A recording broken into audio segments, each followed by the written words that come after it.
ನಮಸ್ಕಾರ ವೀಕ್ಷಕರೇ, ನಮ್ಮ ಮಲ್ಟಿಮೀಡಿಯಾ ಚಾನಲ್ಗೆ ಸ್ವಾಗತ ಸುಸ್ವಾಗತ.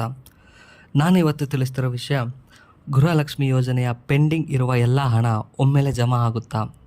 ಇಲ್ಲಿದೆ ಉತ್ತರ. ಇದರ ಬಗ್ಗೆ ಅಪ್ಡೇಟ್ಸ್ ಕೊಡ್ತಾ ಹೋಗ್ತೀನಿ. ಈ ವಿಡಿಯೋನ ಪೂರ್ತಿಯಾಗಿ ನೋಡ್ತಾ ಹೋಗಿ, ನಿಮಗೆ ತುಂಬ ಹೆಲ್ಪ್ ಆಗುತ್ತೆ. ಹಾಗಾಗಿ ಪಟ್ ಅಂತ ನಮ್ಮ ಚಾನಲ್ಗೆ ಸಬ್ಸ್ಕ್ರೈಬ್ ಮಾಡಿ ಮರಿಬೇಡಿ. ವೀಕ್ಷಕರೇ, ಇನ್ನೇನು ಲೋಕಸಭಾ ಚುನಾವಣೆ ಕೂಡ ಆರಂಭವಾಗಲಿದೆ. ಈ ಬಾರಿಯ ಚುನಾವಣೆ ಗೆದ್ದರೆ ಮಹಿಳೆಯರಿಗೂ ಹೆಚ್ಚು ಪ್ರಾಶಸ್ತ್ಯ ನೀಡುವುದಾಗಿ ಈಗಾಗಲೇ ಪಕ್ಷಗಳು ಪ್ರಣಾಳಿಕೆ ಇಟ್ಟಿವೆ. ಹೋದ ಬಾರಿಯ ವಿಧಾನಸಭಾ ಚುನಾವಣೆಯಲ್ಲಿ ಕಾಂಗ್ರೆಸ್ ಸರ್ಕಾರವು ಹೇಳಿದ ಪ್ರಣಾಳಿಕೆಯಂತೆ 5 ಗ್ಯಾರಂಟಿ ಯೋಜನೆಗಳು ಜಾರಿಗೆ ತರುವ ಮೂಲಕ ಮಹಿಳೆಯರಿಗೆ, ಪುರುಷರಿಗೆ, ನಿರುದ್ಯೋಗಿಗಳಿಗೆ ಹೀಗೆ ಎಲ್ಲ ವರ್ಗದ ಜನತೆಗೂ ಆರ್ಥಿಕ ಬೆಂಬಲ ನೀಡುತ್ತಿದೆ.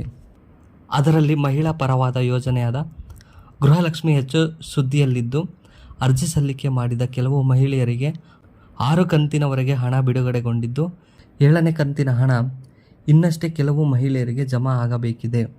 ಗೃಹಲಕ್ಷ್ಮಿ ಯೋಜನಾ 7ನೇ ಕಂತಿನ ಹಣ ಇಲ್ಲಿಯವರೆಗೆ 6 ಕಂತಿನ ಹಣ ಬಿಡುಗಡೆಗೊಂಡಿದ್ದು, 7ನೇ ಕಂತಿನ ಹಣ ಕೆಲವು ಜಿಲ್ಲೆಯ ಮಹಿಳೆಯರಿಗಷ್ಟೇ ಜಮಾ ಆಗಿದೆ. ಇದೇ ತಿಂಗಳಿನ ಒಳಗೆ 7ನೇ ಕಂತಿನ ಹಣ ಎಲ್ಲ ಜಿಲ್ಲೆಯ ಮಹಿಳೆಯರಿಗೂ ಕೂಡ ಬಿಡುಗಡೆಯಾಗಬಹುದು ಎಂಬ ಸುದ್ದಿ ವಿವಿಧ ಮೂಲಗಳ ಮಾಹಿತಿ ಪ್ರಕಾರ ತಿಳಿದು ಬಂದಿದೆ. ವೀಕ್ಷಕರೇ, 7ನೇ ಕಂತಿನ ಪೆಂಡಿಂಗ್ ಹಣವು ಜಮಾ. ವೀಕ್ಷಕರೇ, ಗೃಹಲಕ್ಷ್ಮಿ ಯೋಜನೆಯ ಸೌಲಭ್ಯ ಕೆಲವು ಮಹಿಳೆಯರಿಗೆ ಸಿಕ್ಕಿಲ್ಲ. 1 ಕಂತಿನ ಹಣವೂ ಕೂಡ ಇಲ್ಲಿಯವರೆಗೆ ಜಮಾ ಆಗಿಲ್ಲ.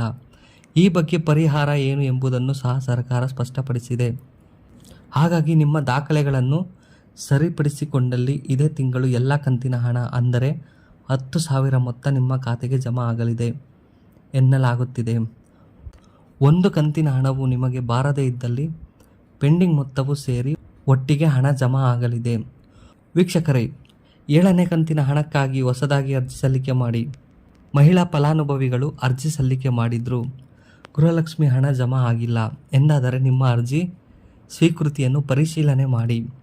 ನಿಮ್ಮ ರೇಷನ್ ಕಾರ್ಡ್ ಸಮಸ್ಯೆ, ಆಧಾರ್ ಕಾರ್ಡ್, ಬ್ಯಾಂಕ್ ಖಾತೆ ದಾಖಲೆಗಳು ಸರಿಯಾಗಿ ಇಲ್ಲದೇ ಇದ್ದಲ್ಲಿ ಆ ದಾಖಲೆಗಳನ್ನು ಸರಿಪಡಿಸಿಕೊಂಡು ಮತ್ತೆ ಅರ್ಜಿ ಸಲ್ಲಿಕೆ ಮಾಡಿ. ಈ ಅವಕಾಶವನ್ನು ಕೂಡ ಸರ್ಕಾರ ನಿಮಗೆ ನೀಡಿದ್ದು, ಹೀಗೆ ಮಾಡಿದ್ದಲ್ಲಿ ಗೃಹಲಕ್ಷ್ಮಿಯ ಹಣ ನಿಮ್ಮ ಖಾತೆಗೆ ಜಮಾ ಆಗಲಿದೆ. ವೀಕ್ಷಕರೇ, ಈ ವಿಡಿಯೋ ನಿಮಗೆ ಉಪಯೋಗವಾಗಿದೆ ಅಂತ ಅನ್ಕೊತೀನಿ. ಇಷ್ಟ ಆದರೆ ನಮ್ಮ ಚಾನಲ್ಗೆ ಲೈಕ್, ಶೇರ್ ಮಾಡಿ ಅಂತ ಹೇಳ್ತಾ, ಇನ್ನೂ ಹೆಚ್ಚು ಅಪ್ಡೇಟ್ಸ್ಗಳಿಗಾಗಿ ಸಬ್ಸ್ಕ್ರೈಬ್ ಮಾಡ್ಕೊಳ್ಳಿ. ಜೈ ಹಿಂದ್, ಜೈ ಕರ್ನಾಟಕ. ಧನ್ಯವಾದಗಳು ಅಂತ ಹೇಳ್ತಾ ಈ ವಿಡಿಯೋನ ಮುಗಿಸ್ತಾ ಇದ್ದೀನಿ.